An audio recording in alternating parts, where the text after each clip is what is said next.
Hey guys, it's Lynn Marie here, coming to you from my floor because it's more comfortable and it's easier to put the lights up halfway, and the lights are still in all their due glory. Thank you, John.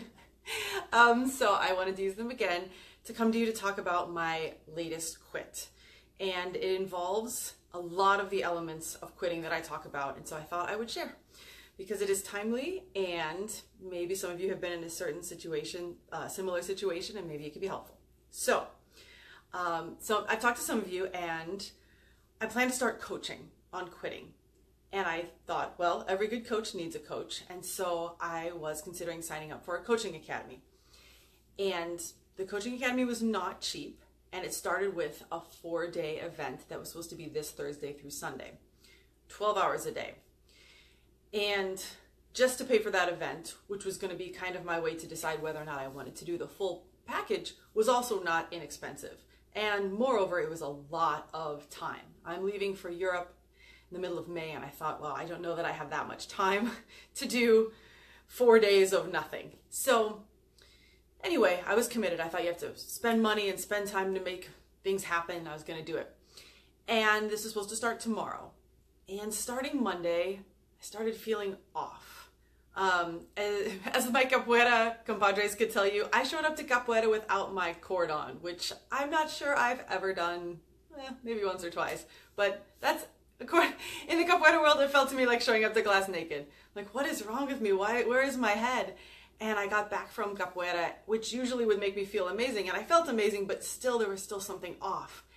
And it was this creeping feeling, and I was like, oh, why am I anxious? There is nothing for me to be anxious about, except for how naked I felt for the last hour and a half at capoeira. But what is bothering me? And I remember earlier in the day I had been reading about that seminar I was going to, and it was like, maybe bring some food, but you won't really have much time to like go get food, and it just sounded, I just started realizing I was going to feel really trapped in this situation.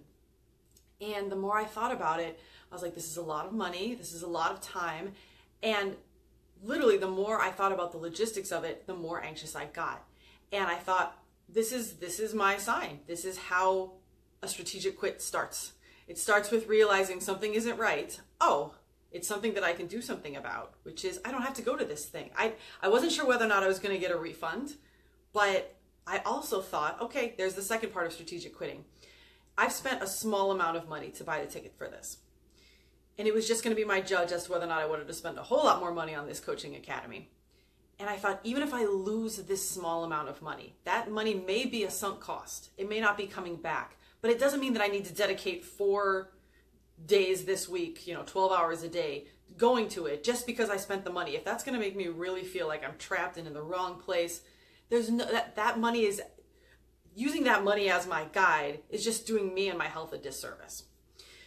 So this is another thing that comes into play, and I don't mean to go a little too far off the hippie deep end here, but once I made that decision of, okay, I am probably not going to go to this thing, which essentially is the first step, saying to yourself, I'm going to quit, and then evaluating how you feel after you made that decision. Once I made that decision, I felt a little weight released, but I still wanted to make sure I was making the right decision. So I happened to go onto a forum called the Wellness Force Community, and it's a lot of healers and other people who are just trying to do good in the world. And I just said, hey, does anybody have experience with this course, etc.? And one of the lovely people in the community reached out and gave me their feedback about it, not saying anything negative, but just gave me a little more insight, a little bit more information for me to make an informed decision. And okay, so then I felt really good about not going.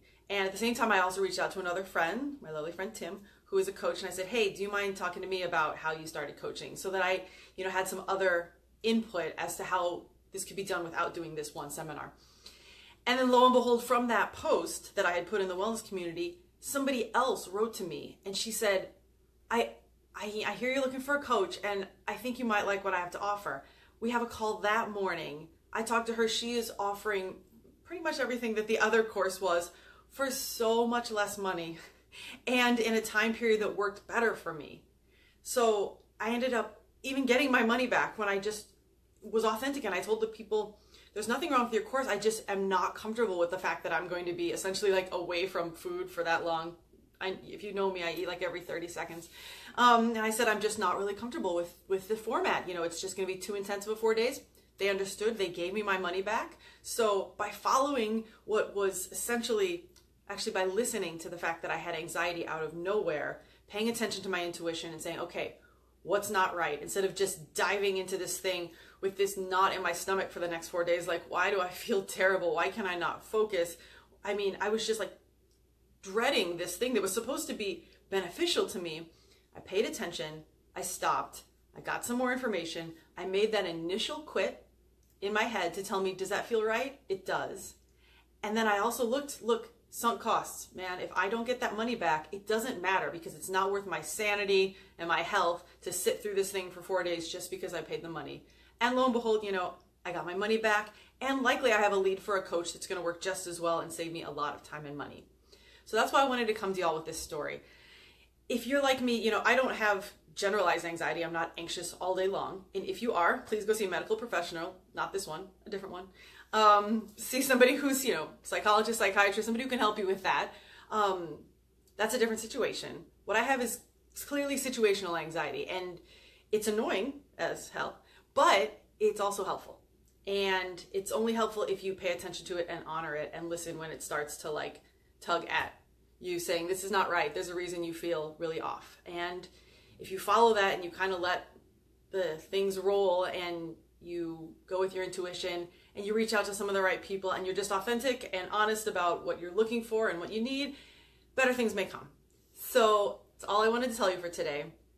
Oh, except for one more thing. I just released a podcast episode today with DJ Justin Canoia that you have to check out, because A, he's amazing. B, it's a great story for those of you who are thinking of quitting the corporate gig and following your passion.